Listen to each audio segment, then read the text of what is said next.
যদি পরমাণু অস্ত্র ব্যবহার হয় তাহলে কি হতে পারে? আজকের আধুনিক বিশ্বের সবচেয়ে ভয়ঙ্কর অস্ত্র হলো পরমাণু বোমা।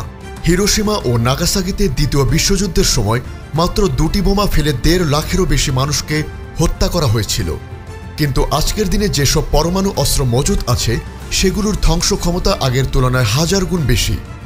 তাই যদি তৃতীয় বিশ্বযুদ্ধ পরমাণু যুদ্ধ পর্যন্ত পৌঁছায় তাহলে তার পরিণতি হবে বিশ্ব সভ্যতার জন্য চূড়ান্ত এক বিপর্যয়।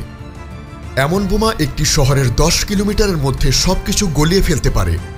ভবন, গাড়ি, মানুষ এবং পশু পাখি সহ সবকিছু ধ্বংসের ধূলিকণায় পরিণত হবে।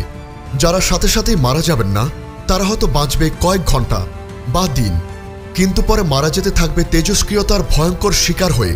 ধ্বংসস্তূপের নিচে আটকে থাকা মানুষদের আর্তনাদ হবে সেই শহরের একমাত্র শব্দ। পরমাণু বিস্ফোরণের পর বিস্ফোরণের তেজস্ক্রিয়তা বাতাস, পানি ও মাটিতে ছড়িয়ে পড়ে। এর ফলে যাদের শরীরে তা ঢুকে যায় তারা ক্যান্সার, চর্মরোগ, দৃষ্টিশক্তি হারানো, অঙ্গহানি এমনকি জেনেটিক মিউটেশনের শিকার হতে পারেন। গর্ভবতী নারীরা হারাতে পারেন অনাগত সন্তান। যারা জন্মাবে তাদের মধ্যে থাকবে জন্মগত ত্রুটি বা শারীরিক বিকলতা।